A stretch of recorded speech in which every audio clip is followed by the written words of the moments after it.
Good day to you. Michael DDA here. We are doing the, dare I say, the second last chapter of Leviticus once again.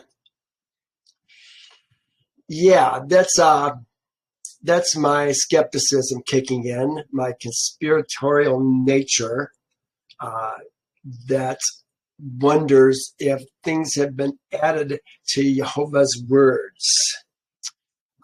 Let's listen to what we hear today. I want you to think about this in terms of what we've seen before.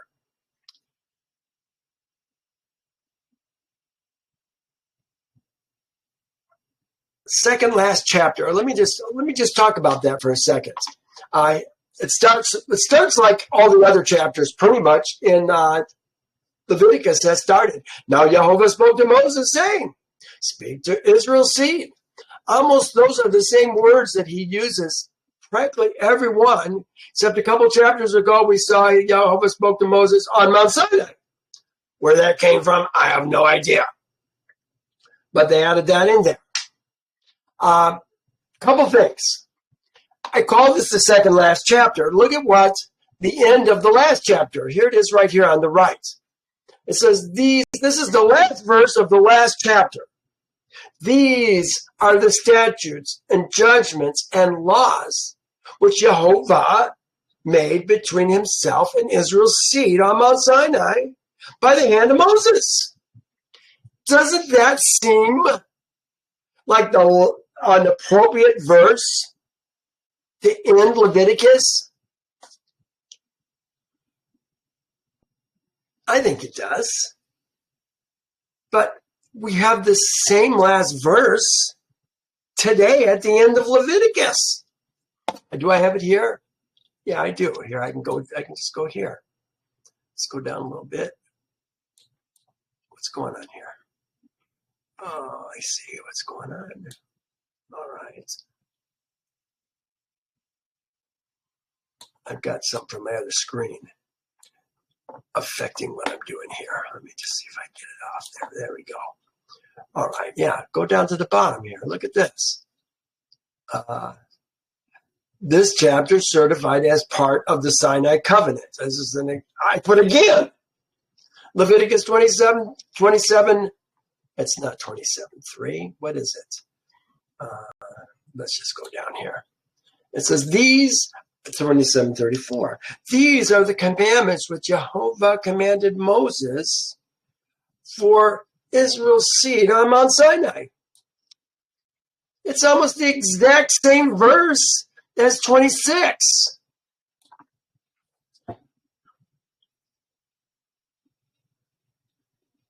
Something feels, this is me, okay? Again, my conspiratorial nature. I feel like we're being used or played or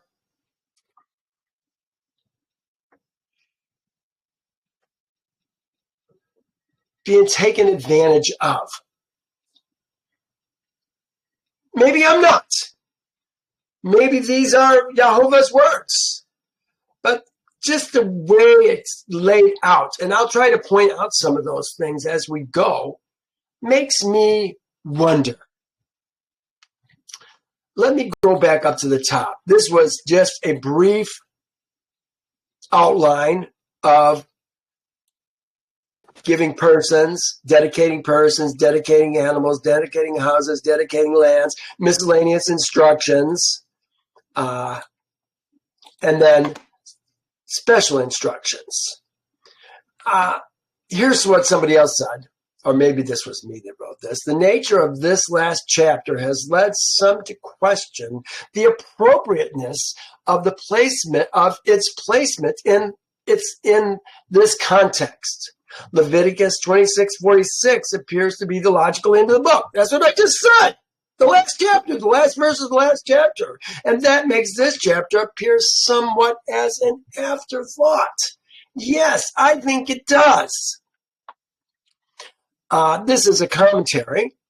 James Burton Kaufman commentaries, says what has preceded in Leviticus has concerned religious duties which were obligatory upon all Israelites. But the regulations in this chapter, on the contrary, have to do with special vows which were not obligatory. And that's true.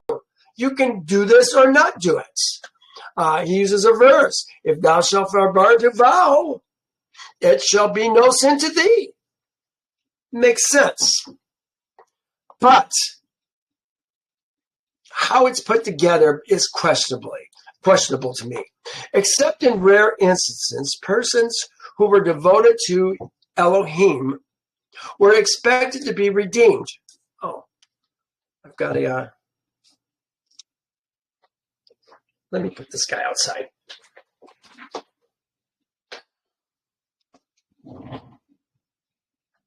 A cricket was walking across my desk. Sorry, folks. All right. I just don't want him to get thirsty. Put him outside where he can eat and drink. Except in rare instances, persons who were devoted, they use devoted here, to Elohim were expected to be redeemed by the payment of certain monies. Now they say devoted and redeemed. We're going to find, and we're talking about devoted, we're not talking about redeemed. We're talking about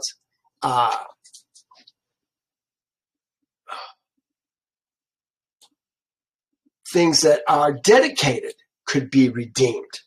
Devoted is another word altogether, which we're going to talk about today. But this is what they wrote.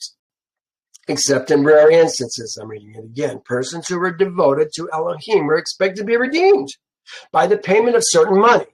The amount of money required for persons of different age and sex is the subject of the first paragraph. Okay, that's what they're talking about. And that's what we're going to talk about 2 through 8. Once a vow was made, the discharge of it was required. In practical effect, the vowing of a person to Elohim usually meant merely the paying of a certain sum of money into the hands of the priests. These verses give the standard scale of such payments. Yeah, we're giving money to the priests. I see this working out in the Christian church also. We'll talk about that also in a minute. Here's verse 2. Speak to Israel's seed. Remember, we're talking Israel's seed. Ezra men. These are the men who actually own the property that they live on. In the Jubilee. We talked about the Jubilee last week, the week before. In the Jubilee, the land comes back to them if they had to sell it. It's permanently theirs. Unless, according to this book, or this chapter, something happens. So Israel's seed, not the children of Israel, we're talking about men. Speak to Israel's seed and say to them, when amen, amen, and ish, here it is right here. Speak to Israel's seed. Whoops, what'd I do here?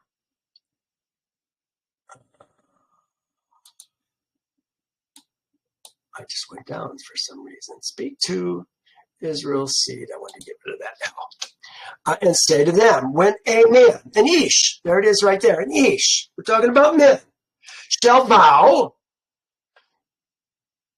separating persons to Yehovah in thy estimation, according to thy valuation.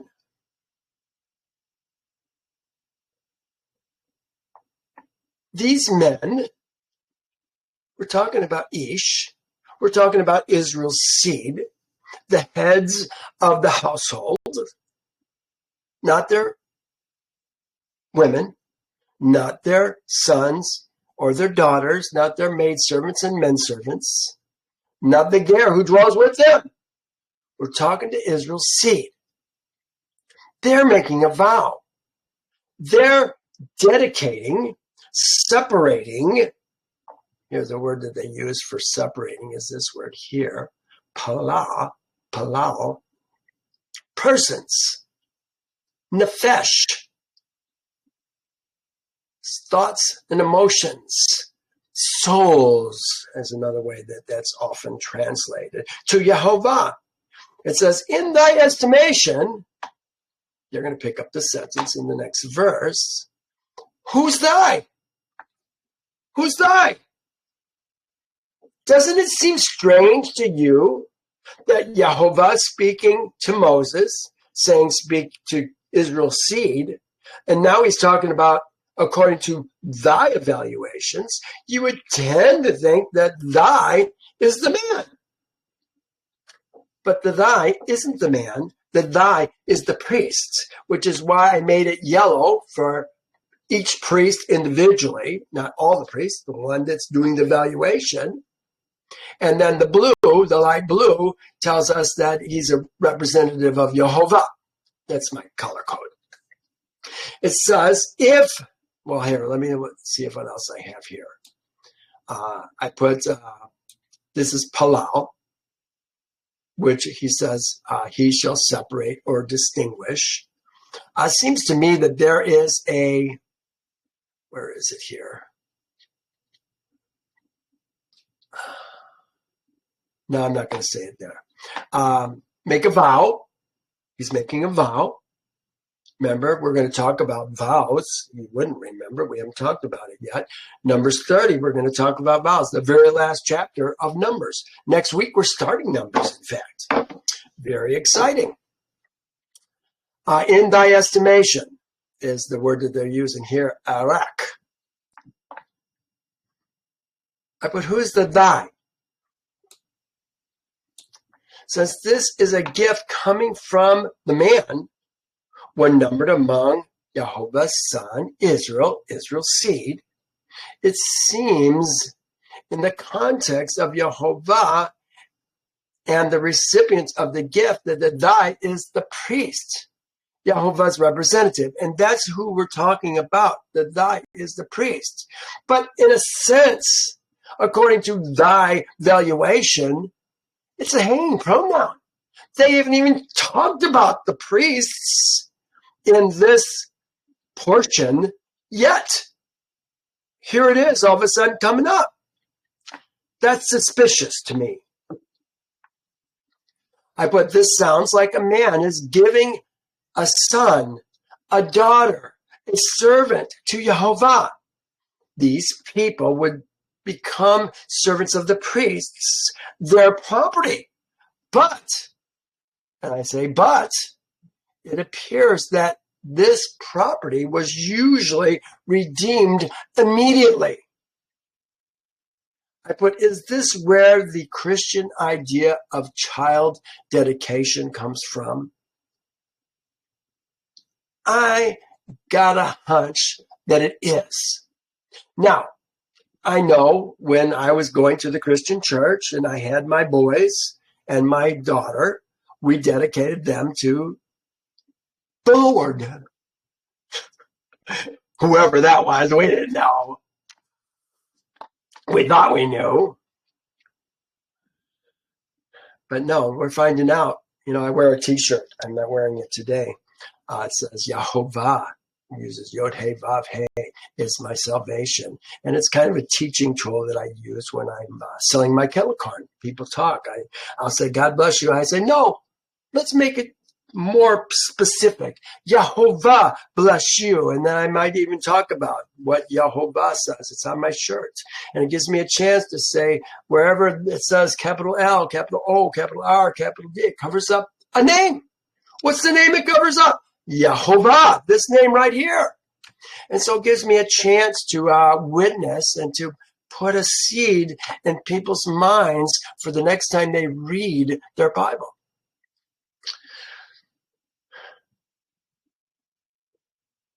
We dedicated our kids to Yehovah. It didn't cost us anything, but I feel like this is kind of the same thing.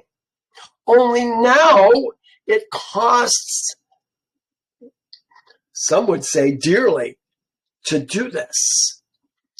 I think we need to look at that, how dearly it actually is. Let me continue reading on my notes here.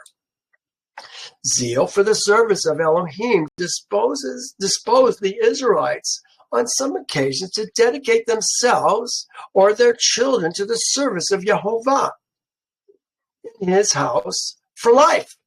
Some persons thus dedicated themselves might be employed as assistants. In general, this is a commentary that I'm reading, in general, they were redeemed for value. It is good to be zealously affected and liberally disposed for Yehovah's service, but the matter should be well weighed, and prudence should direct as to what we do, else rash vows and hesitation in doing them will dishonor Yehovah and trouble our minds. How many vows have we made to Yehovah that we didn't follow through on? See, this is a vow made in Yehovah's name. That vow stands. If a man gave it, there's no going back on it. If a man's woman gave it, we're going to find out that the man can say, no, we're not doing that, honey. And tell the person that she vowed to, no, that's not going to fly. I'm not behind that. And if he says nothing, then the vow stays.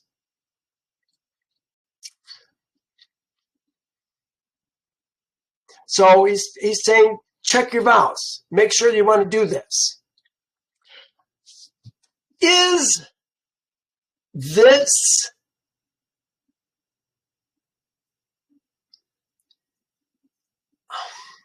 dare I say, an ego, a pride thing to say, all my kids have been dedicated to Yehovah?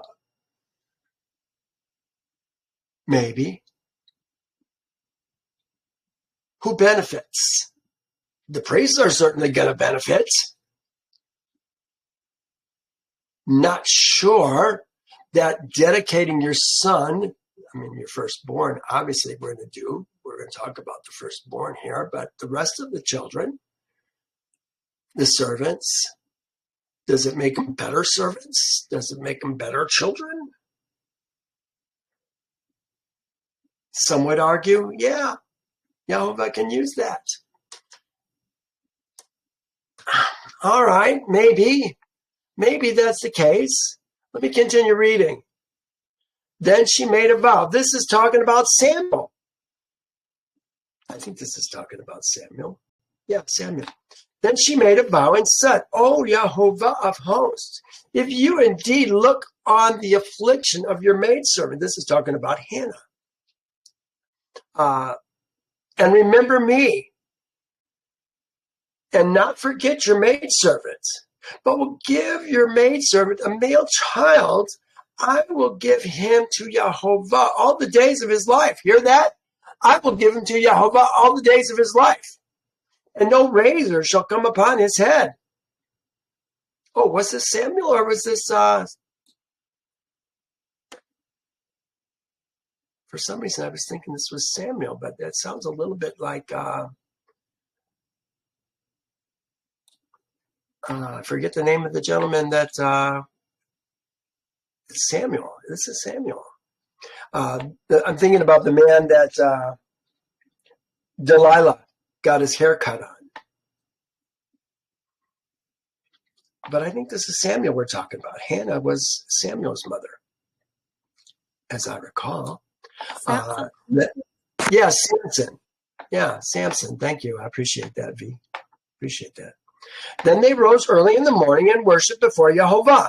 Now, this is a woman that's making a vow. The man has not yet confirmed that this is a good vow, and I think this is going to happen. Then they rose up early in the morning and worshiped before Yehovah, and returned and came to their house at Ramah. And Elkanah knew Hannah, his woman. So Elkanah, he's down with it now, and Yehovah remembered her. So it came to pass in the process of time that Hannah conceived and bore a son and called his name Samuel. There it is, Samuel, saying, because I have asked for him from Yehovah. Now a man, Elkanah, and all his house went up to bring Yehovah the yearly slaughter and his vow. Was that what we were talking about, his vow for his son?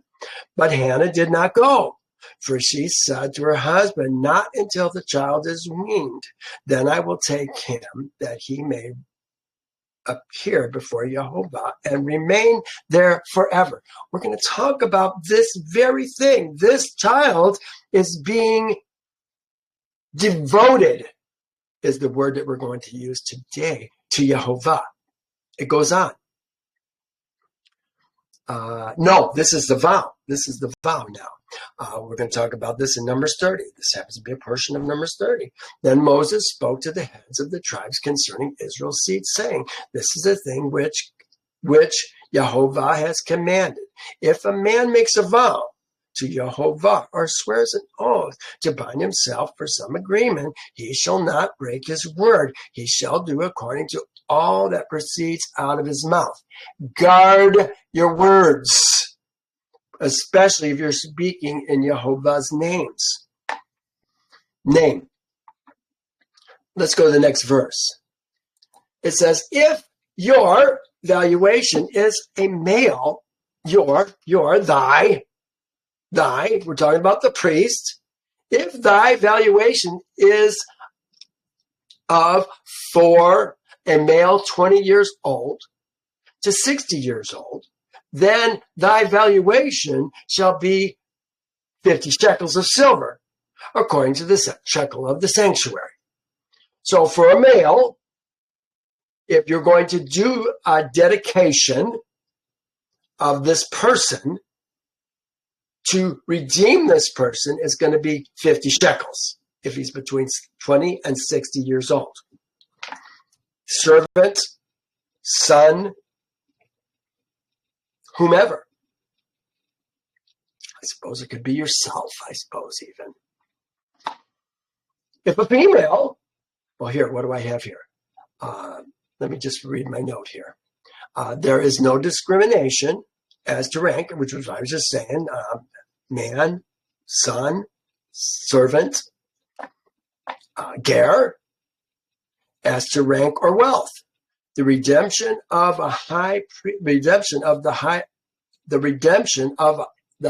priest was precisely the same as that of the day laborer.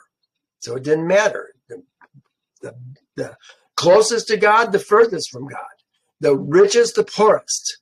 The price of these redemptions, however, was not nearly as small as some may seem to us. Now, I disagree with this. Look what it says. These figures were very large. We're talking 50 shekels. These figures were very large. The average wage of a worker in biblical times was about 1 shekel per month. That's for a worker. But we're not talking about a worker, are we? We're talking about Israel's seed who owns their own land. They get the produce that comes from the land. They get the labor that comes from their servants, and they're cashing in on that. They have the money. They're not in need. Keep in mind, Israel's seed owned their own land. They weren't wage workers. They were quite wealthy. Israel's seed paid the redemption price. It's Israel's seed that's paying these prices, not the workers that are paying the prices. And again, this is not something that we have to do. This is something, why are they doing it? Again, ego, I don't know. If it's a female, your valuation shall be 30 shekels. So we had between 20 and 60 years old. For a male, it was 50 shekels. For a female, 20 to 60 years old, it was 30 shekels. And if from 5 years old to 20 years old, then your valuation shall be 20 shekels. For a male, your valuation for a male shall be 20 shekels, and a female shall be 10 shekels, twice as much for the male. And then from a month old to 5 years old, then your valuation for a male shall be 5 shekels, and for a female, your valuation shall be 3 shekels of silver. They don't do half shekels, so they seem to round up. Rather than 2.5, they go to 3. When they did 50 here, when they did it 50 up here, they didn't go to 25, they went to 30. Surprising to me. Kind of the same idea. 5 to 20, 20 shekels, 10 shekels. From a month old to 5 years old, 5 shekels and 3 shekels. But the firstborn who opens the womb is already devoted to Yehovah. And I use that word devoted. I probably should re-look at that word instead of just using devoted. I don't think that is really the word that I want to use. But maybe it is, because it is the firstborn. Let's kind of look at that. Here it says in Numbers 18, the first, every devoted thing in Israel shall be yours. Aaron and his sons. That's who he's talking to. Yours is Aaron and his sons. Everything that first opens the womb of all flesh, which they, Israel's seed, bring to Yehovah, whether man or beast, shall be yours. Nonetheless, the firstborn of man you shall surely redeem, and the firstborn of the unclean animals you shall redeem. So we're going to redeem our firstborn sons, and we're going to redeem the firstborn of the unclean animals. And those redeemed of the devoted things you shall redeem when 1 month old, according to your valuation, for 5 shekels of silver, according to the shekel of the sanctuary, which is 20 gerahs. 20 gerahs. When we weigh ounces, what is the an ounce of silver? Would be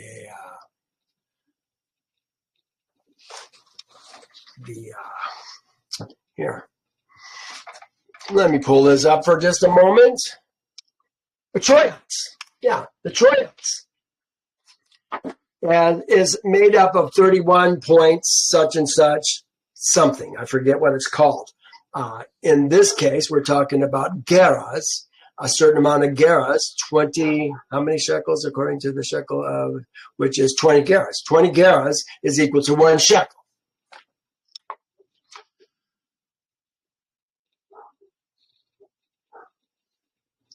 And those redeemed of the devoted things you shall redeem when 1 month old, according to your valuation. You know, that seems to me we're talking about the firstborn is going to be redeemed for 5 shekels of silver when he's 1 month old. How does that work when we were just looking up here? 1 month old. Yeah, here. Yeah, it was 5 shekels, 1 month old.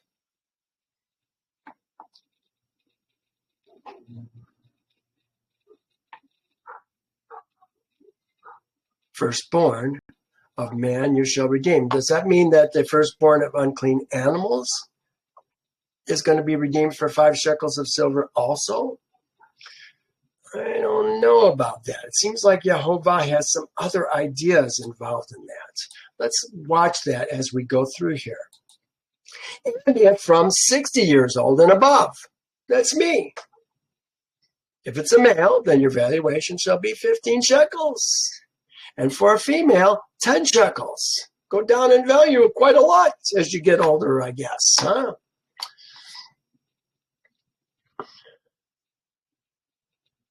But if he is too poor, so again, I'm trying to use this, he is the blue, which is ha-ish,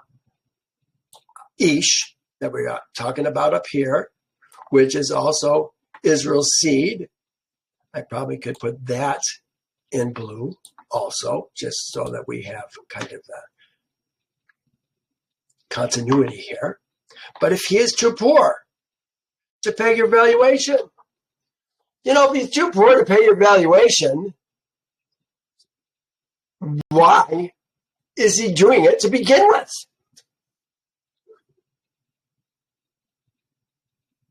We have to ask ourselves these kinds of questions. Then he shall present himself. Maybe he's doing it for himself. Then he shall present himself before the priest. Or is he presenting himself because he's poor and he doesn't know how else he can do this? And they're going to give him another price for whatever he's trying to do. I don't know. It's not clear. Then he shall present himself before the priest, and the priest shall set value for him according to the ability of him who vowed. So we're talking about that the him is the him who vowed. And the priest shall value him. I don't know if he's doing it for himself, if he's doing it for somebody else that he's vowing for. It's unclear. Let's continue on. I didn't put a note on that, or if I did, I got rid of it. If it's an animal, here's the word. If it's a behemoth, here it is right here, behemoth, that is brought as a korban, they said that men may bring as an offering. Okay, that's not what it says. It doesn't say anything about men. It says that is brought as a korban. As a korban, that's the word that they're using right there. In fact, I think that might be korban, brought, approached, bring near, brought as a korban. So here it is. That's what it is. It says brought as a korban, as an offering. We can do it like this. And if I do this, I can bring this and drop it right in here so you can see exactly what we're talking about. It brought as a korban to Yehovah. What is brought as a korban to Yehovah? See, this is what we have to answer. Here we're talking about if an animal that men may bring as an offering to Yehovah. What animals can be brought to Yehovah as a korban? Cattle, sheep, goats. That's it. That's what we're talking about. We're talking about cattle, goats, and sheep.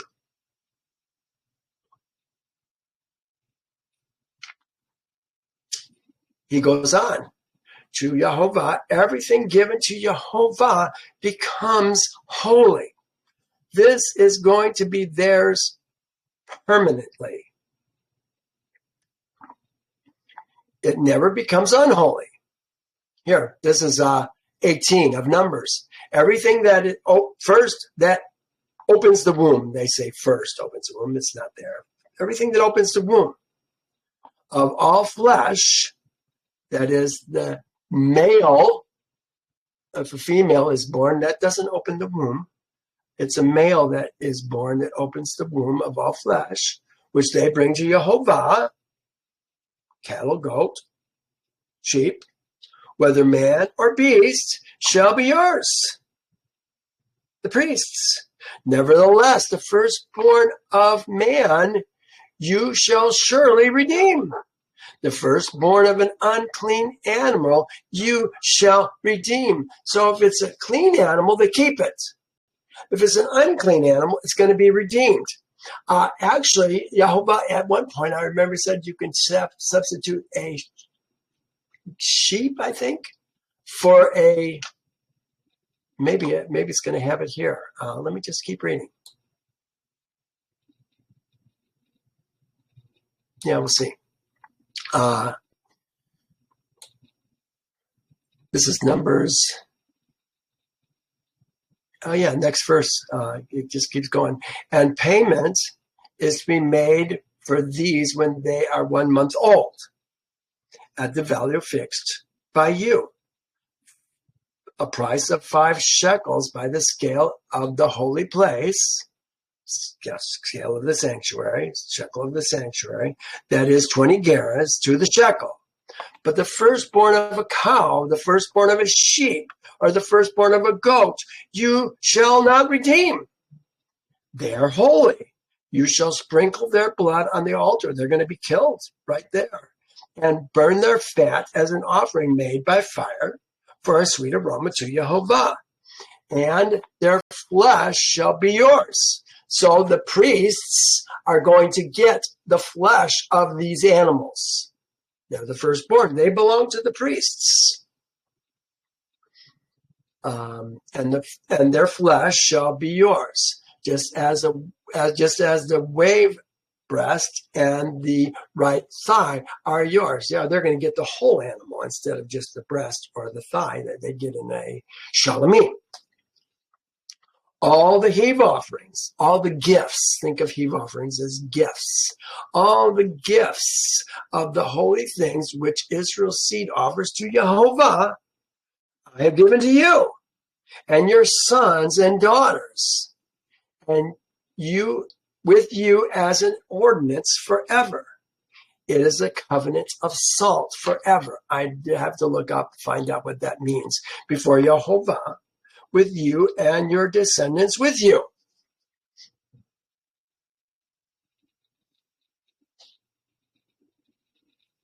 Could they bring a house? And how does that affect the Jubilee? Here we're talking about animals. But you have to dig deeper. Let's go to 10. He shall not substitute it or exchange it. So we've got a firstborn. If an animal,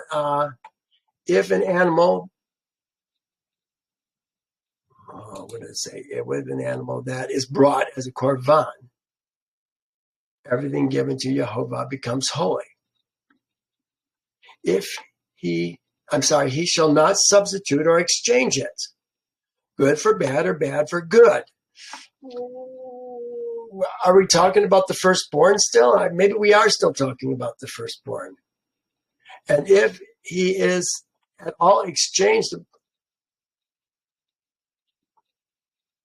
at all exchanges, animal for animal, then both it and the one exchanged for it shall be holy. So that kind of defeated the purpose if he's going to do that. Is this in the context of a firstborn? I don't think it is. Let's continue. If, did we do verse 10? He shall not substitute or exchange it, then both shall, yeah, we did that.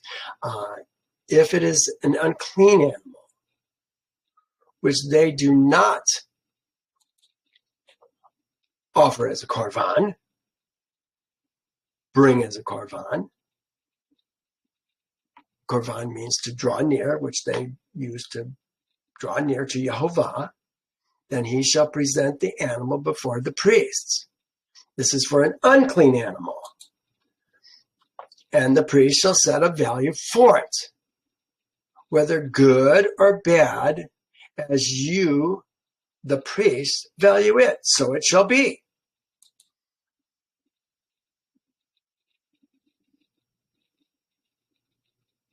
But if he wants at all to redeem it, then he must add 1/5 of your valuation. So let's say we have a donkey. It's a good donkey.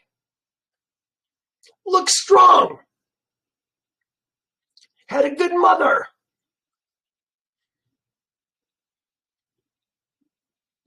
It's the firstborn. Normally going to go to Yehovah, but you can redeem it. Yehovah does not want the unclean animals.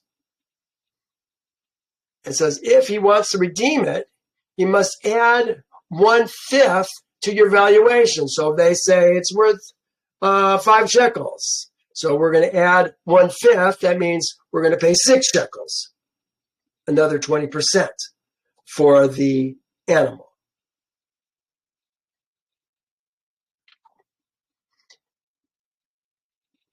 And we get to have it back. Now it says, I'm going to read it on here. And if an ish shall sanctify, pronounce, here's the word that they're going to use for that, kadash. They translate it as dedicates. If a man dedicates, pronounces, look at what it says here, to be, make, pronounce, observe, clean, well, it gets translated as appoint, bid, consecrate. But pronounce, it seems like pronounce. If he shall say, it's going to be Yehovah.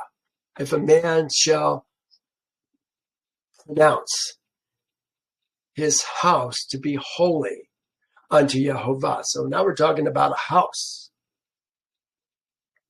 Be holy to Yehovah. Then the priest shall estimate it. He's going to value it. How much is this house worth? Whether it be good or bad. As the priest shall estimate it, so shall it stand. Now it says,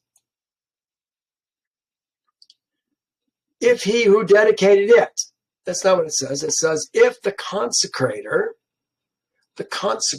here's the word that they use, kadash, again, the same word that they used here, I believe. Did I say kadash? Kadesh. Kadesh. Here is the word here, pronounce, Kadesh, 6942. They're just using it in a different way. Here, if the consecrator, the Kadesher, wishes to redeem his house, he must add 1/5 to the value you have set on it. So he says it's 100,000, and he's going to have to pay 120,000, 20% more to make it come back to him. It's like you bought the house. Now you're going to give it away and buy it back for 5% more. Really, you're paying 120% to keep your house as yours. This whole thing seems strange to me.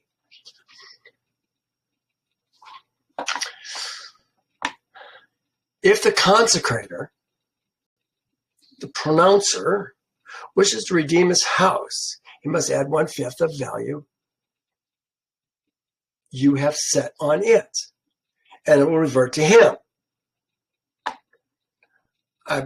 This is Clements again. One reason, no doubt, for the monetary penalties for the redemption of things vowed to Yehovah was that it discourages rash or thoughtless vows.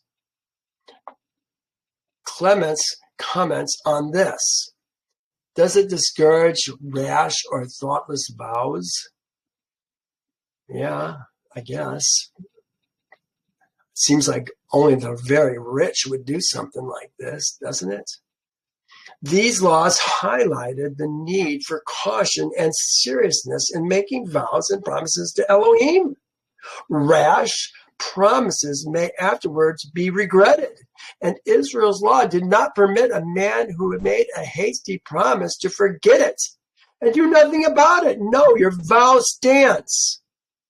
We may well pause to consider how many promises we have made to Elohim and have not fulfilled. Yeah, this is what Kaufman is saying.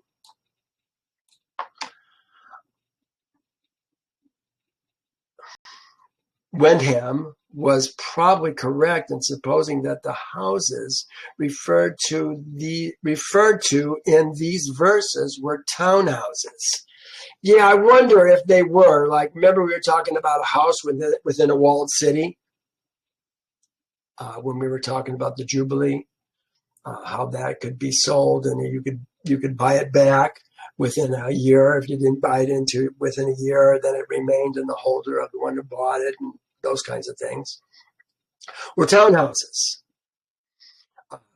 that did not figure as part of the family's estate and therefore could be bought and sold freely. Yeah, that could be. We're not talking about the house that we're living in with our family that's on the land that we live on. We're going to talk about the land that we live on, though, very shortly. If a man dedicates to Yehovah part of a field of his possession, then the valuation shall be according to the seed for it. Look at this. If we dedicate a field, we're going to evaluate how much barley seed that particular field could produce if it was growing barley. No, they're not all growing barley. I would guess that barley is one of the cheapest, least productive, perhaps might be a way to say that, crops that we could grow. So we're going to measure this land by the amount of barley that it produces. But look at what it says. A homer of barley seed shall be valued at 50 shekels of silver. How many homers of barley seed could an average field produce? 20, 30, 50? At $50 a shekel, or 50 at a homer of barley seed valued at $50 of shekels of silver, 50 shekels of silver. That means that your fields, you can produce quite a lot on your fields. I'm guessing 20, 30, 50 homers of barley in a field. Now he goes on. So now we know how it's going to be valued. Okay, I think that yours is going to produce so many barleys, so multiply that times 50 shekels, and that's the price of the land.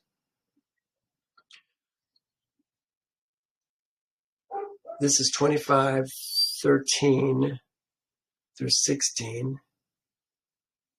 Oh, this is 25. Okay, this is kind of what we did here. This is from 2 chapters ago when we were talking about the Jubilee. In this year of Jubilee, each of you shall return to his possession. If you sell anything to your neighbor or buy from your neighbor's hand, you shall not oppress one another according to the number of years after the Jubilee. You shall buy from your neighbor, and according to the number of years of crops he shall sell to you. According to the multitude of years you shall increase its price, and according to the fewer of years you shall diminish the price. For he sells to you according to the number of the years of crops. According to the number of years of crops. Could it be barley crops that we're talking about? I got a hunch that it just might be. It seems to me that 50 shekels for 1 homer of barley is a measuring standard. How many homers will the field produce each year times the years until the Jubilee? So in this very next verse, just go to the next verse, he says, if he dedicates his field from the year of the Jubilee. So from the beginning of the year, we just had a Jubilee. I'm going to dedicate it to Yehovah. So now we're going to have the amount of homers of barley seed this field can produce times 50 years. And that's going to be the valuation. That was verse 17. But he says, but if he dedicates his field after the Jubilee, then the priest shall reckon to him the money due according to the years that remain. Okay, he's got 40 years left till the year of the Jubilee. So we're going to do how many homers of barley times 40. And that's going to be the valuation.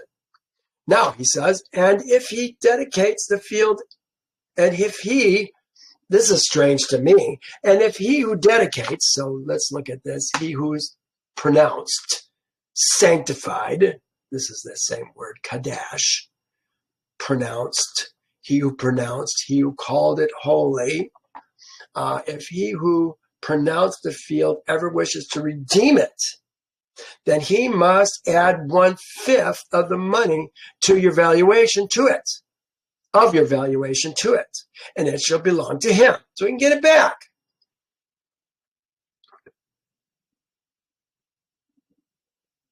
I'm guessing if he dedicated it, he didn't need it back.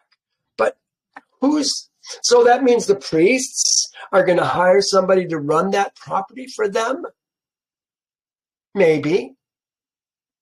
Of course, keep in mind, this is a property in Israel.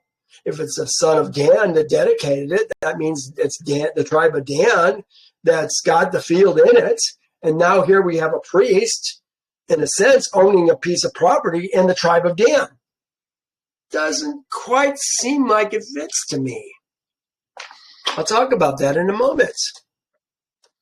Now, he says, check this out. If he does not want to redeem the field,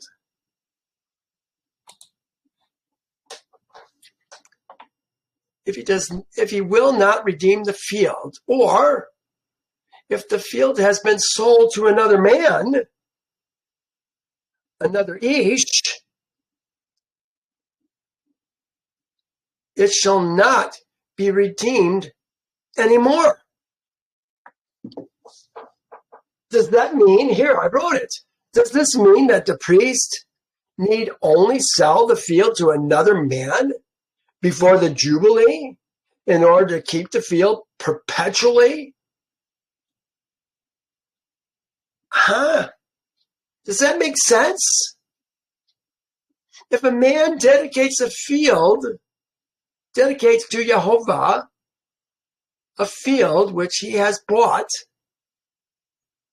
No, I'm in the wrong verse here. I'm sorry. If he does not want to redeem the field, or if the field has been sold to another man, another ish, it shall not be redeemed anymore.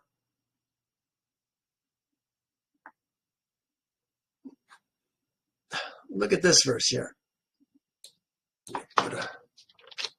This is 27:28.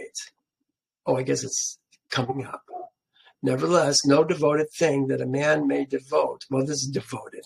Maybe that's not an appropriate verse for this particular one because we're not. This is also talking about dedicated. Sanctified. Does not redeem the field. But the field, when it is released in the Jubilee. So here's the priest. The man did not redeem the field. Now it says, but the field, bear with me for a minute. I need to go back maybe a little bit. If he declares the field if he who dedicates the field ever wishes to redeem it, he must add 5%. Okay, that makes sense.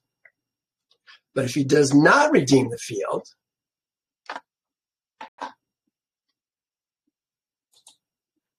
or, here it is, yeah. But if he does not redeem the field, or if the field has been sold to another man, it shall not be redeemed anymore. What? The priest sold the field to another man, and now it can't be redeemed by the original purchaser. But the field, when it is released in the Jubilee, shall be holy to Yehovah.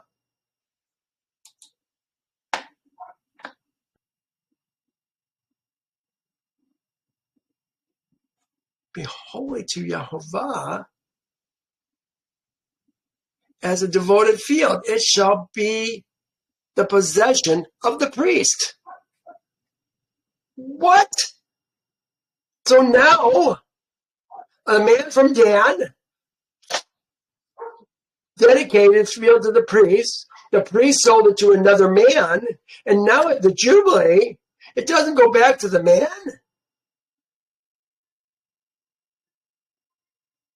But the field, when it is released in the Jubilee, shall be holy to Yehovah as a dedicated field to it. Shall be a possession of the priest. This is a devoted field. This is a karam. Now, this is a little different. Because here we were talking about a dedicated field, which is a kadash. But the field, when it is released, now here, but if he does not dedicate it, but the field, when it is released in the Jubilee, shall be holy to Yehovah as a devoted field. As a devoted field. That means it doesn't leave the priest. It shall be the possession of the priest. That's what devoted is all about. It's the priests. If a man dedicates to Yehovah a field, which he has bought, so here's a man who bought a field, dedicated it to Yehovah, which is not a field of his possession, then the priest shall reckon to him the value of the worth of your valuation up to the year of the Jubilee. So we're still doing it with the omer of barley. And he shall give your valuation on the day as a holy offering to Yehovah. But now it says in the year of the Jubilee, the field shall return to him from whom it was bought.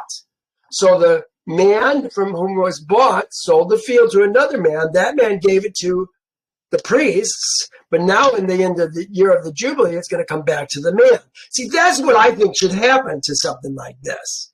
This business about the priest selling it to another man and coming back to the priest. How does that work? That means that the man from Dan who gave it to the priest, who sold it to another man, they brought it back to the priest permanently owns land in Dan. That's not possible. That's not supposed to be.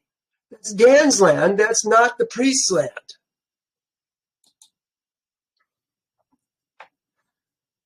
I had a note about this. What is this? Yeah, then Yehovah said to Aaron, you shall have no, this is Aaron and his seed. You shall have no inheritance in their land, nor shall you have any portion among them. I am your portion and your inheritance among Israel's seed.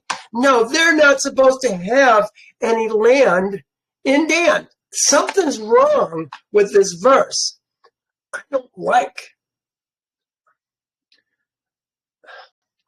I have to say it. I don't like this whole chapter.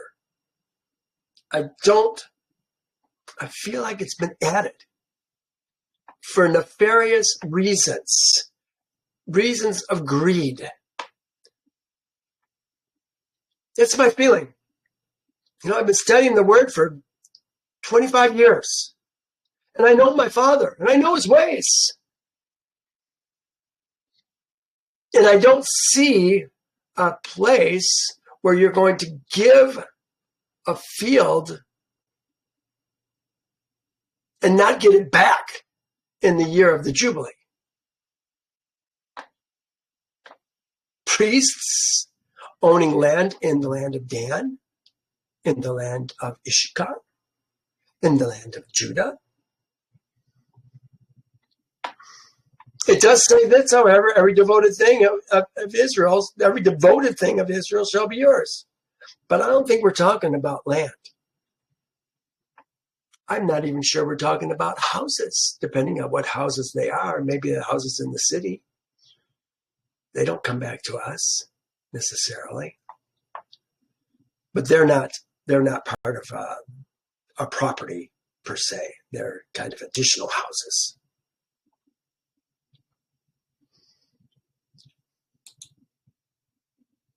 It shall be a possession of the priest. Yeah, I don't see that happening. Does this mean that the priest can now own property in another tribe's land? I got a problem with that. All right, let's go to, I think we did 24. In the year of the Jubilee, the field shall return to him who bought it, from whom it was bought. Yeah, to the one who owned the land of his possession. That makes sense. It's going to come back to the one who actually has the possession of the land. Now it says, and all your valuations. So this is kind of a overview of what we've been talking about. All your valuations would be according to the shekel of the sanctuary, 20 gerahs to the shekel. And that's what I was looking for, 31.13 grams to the troy ounce is kind of equivalent to gerahs of the shekel. The instruction as to the kind of shekel to be used in redemption of vows were required because a shekel long in circulation would become worn and have less weight than the 20 gerahs, the standard weight of the shekel. The full shekel of 10 shekels would therefore have been 200 gerahs, which might have required even 11 worn shekels to be sufficient. So they're saying in time, these shekels just simply wore out and they didn't weigh as much. And to get the full weight, it may take more shekels to do it. According to the shekel of the sanctuary, therefore means the shekel at its full value before worn by use in traffic. Next verse. Almost done.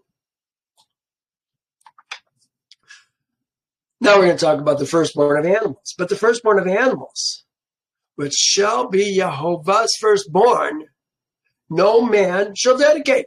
They can't dedicate the firstborn of animals. It already belongs to Yehovah. Whether of an ox or sheep. They say ox or sheep. I would have thought that might say ze'on, sheep and goats, but it uses this word, say, which also is a member of a flock that is a sheep or a goat. So we're still talking about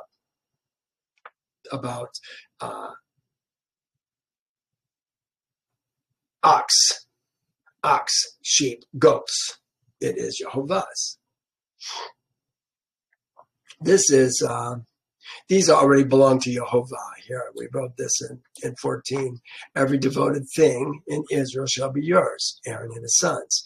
Everything that opens the womb of all flesh, which they bring to Yehovah, whether man or beast, shall be yours. Nevertheless, the firstborn of a man you shall surely redeem, and the firstborn of an unclean animal you shall surely redeem.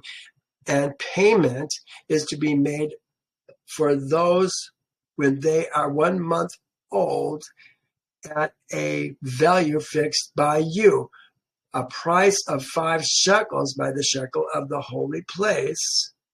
That is 20 gerahs to the shekel. Yeah, we've gone through that multiple times. Consecrate to me the firstborn, whatever opens the womb among Israel's seed, both man and beast.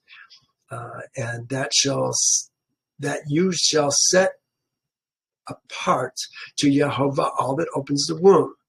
That is every firstborn. Bekor is the word they're using for. We're talking about males that come from an animal which you have.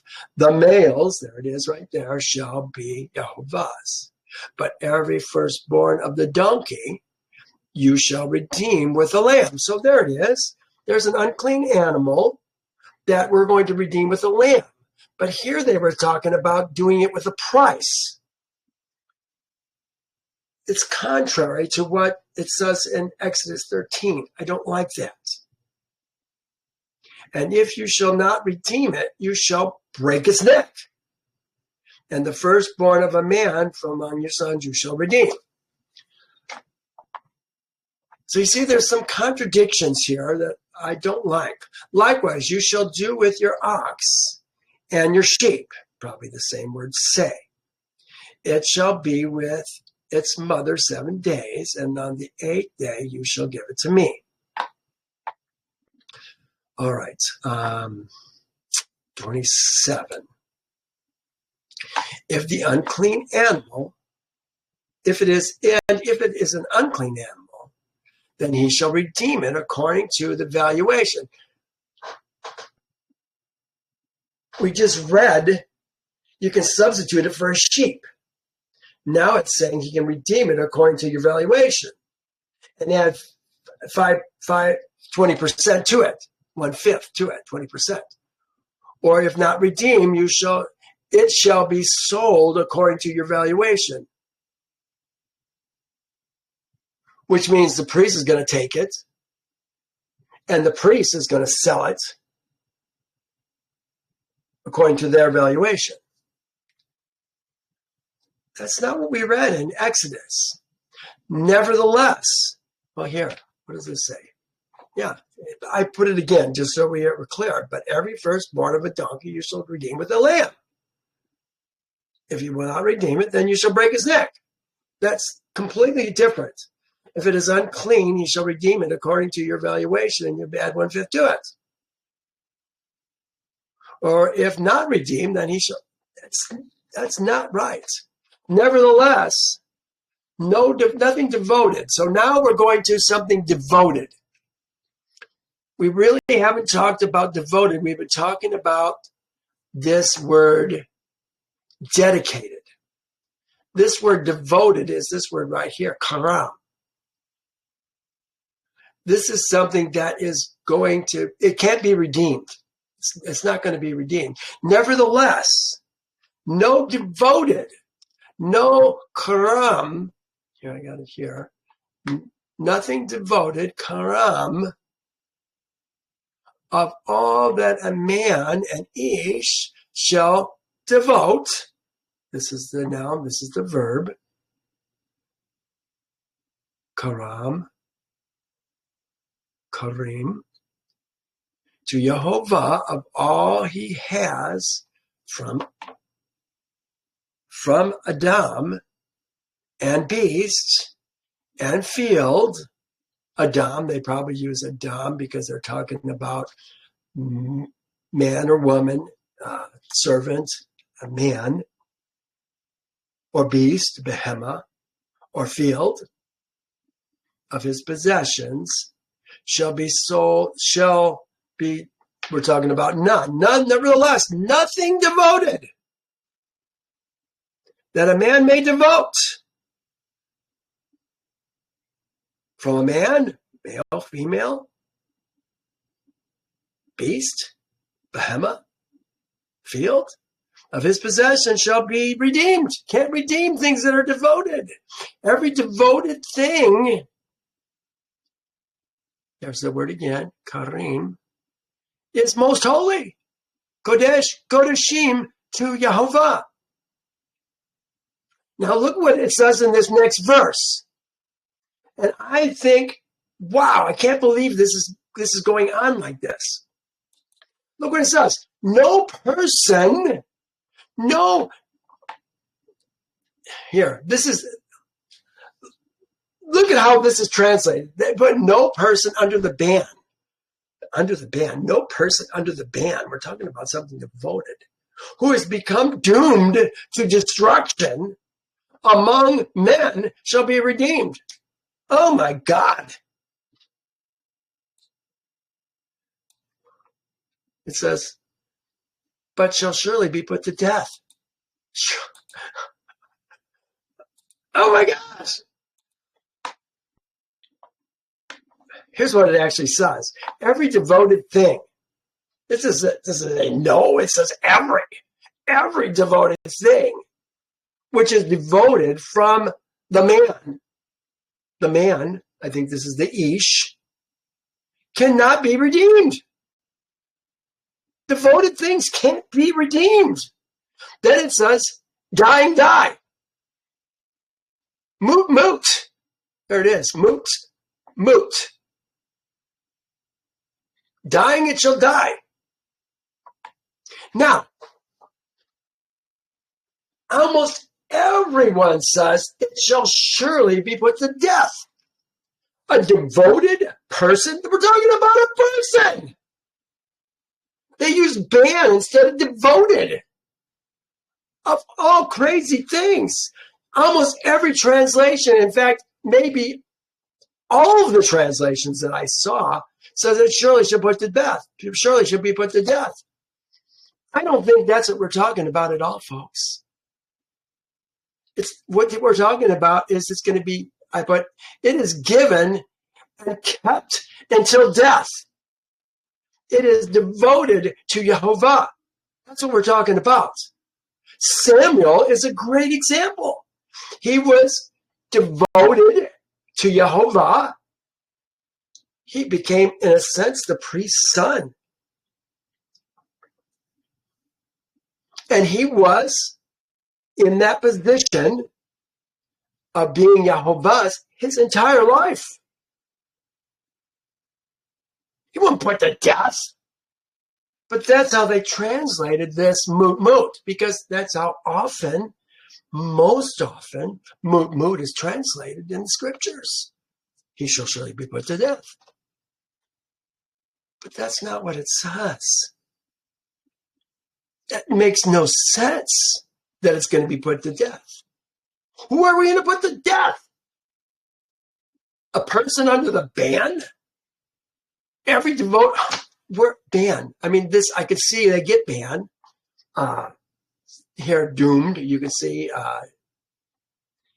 seclude, to devote to religious persons physically and reflexively, to be blunt, to be nose, to as to the nose here, I guess maybe it's more this one, physical, physically, a shutting in, a net, literally or figuratively, usually as a doomed object, abstractly extermination. And that's where they translated here. If we go to, I think I put it up here. I put these two words. Here's what it looks like. This is from word study.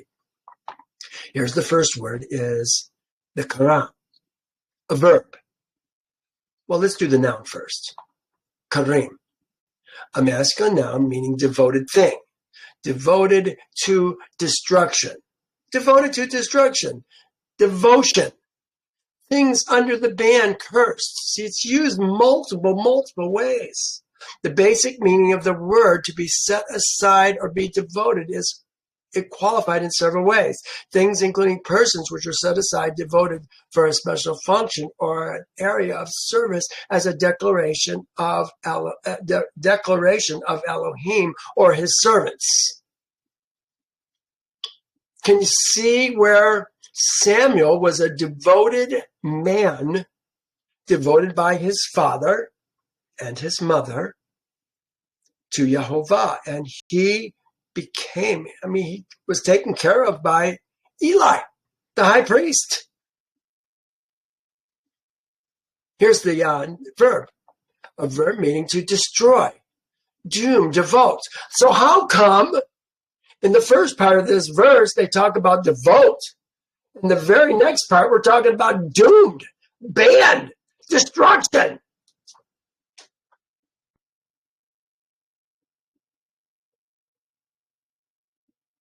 Doesn't make any sense, does it? A verb meaning to destroy, doom, devote. It is usually used to mean devotion or consecration to Yehovah. Just as something accursed is set apart for destruction, so something devoted to Yehovah is set apart to his use. That's what Samuel was. And he wasn't surely put to death. He did it until the day of his death. That's what we're talking about. Moot. All right, we're changing gears. We're almost done. This is about tithe. It says, and all the tithe of the land, whether the seed of the land or the fruit of a tree, is Yehovah's. It is holy to Yehovah. Yes, all that, the tithe, is going to go to it's going to go to the Levites, and the Levites are going to tithe to the priesthood. Here's Numbers 18:24. For the tithe of Israel's seed, which they offer up as a gift offering to Yehovah, I have given to the Levites as an inheritance. Therefore, I have said to them among Israel's seed, they shall have no inheritance. No, they can't have inheritance. But you shall seek a place where Yehovah, your Elohim, chooses you. This is Deuteronomy, out of the tribes to put his name for a dwelling place. And there you shall go. There you shall take your olah and your shalomim, your tithes, and heave offerings, gifts of your hands, your vowed offerings, your free will offerings, and the firstborn of your herds and flocks.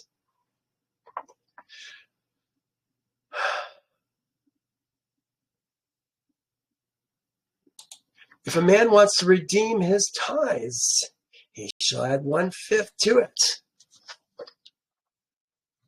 Where in Torah does it talk about a man ever redeeming his tithes? We give it to the priests or the Levites. And now we're talking about redeeming it at 1/5. This looks to me like a money-making scheme, and it bothers me. And concerning the tithe of the herd and the flock, of whatever passes under the rod, the 10th one shall be holy to Yehovah. So we're going each year to count our flock. Now I have to wonder, it says the 10th one under the rod. Is this the 10th one of the new sheep and goats? The tithe of the herd or the flock. Is this the tithe of the whole herd? Or just those animals that were born in the year? I think that's what we're talking about. Maybe I'm wrong, but I would think that's what we're talking about. Maybe as we're just rounding them up, we're getting ready to brand them, if you will, to make them ours, and they go under the rod. Every 10th one, they go in a line. Every 10th one is Yehovah's. No matter boy, female, male, doesn't matter. Big, small, doesn't matter. The 10th one is Yehovah's.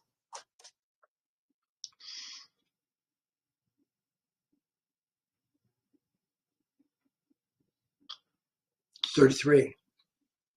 He shall not inquire whether it is good or bad, nor shall he exchange it. And if he exchanges it at all, then both it and the one exchanged for it shall be holy.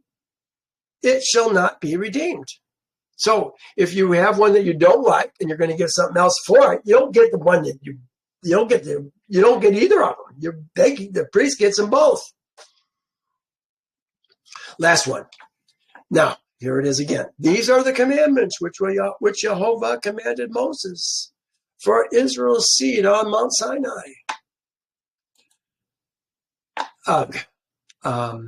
Here, let's go back. Just a reminder.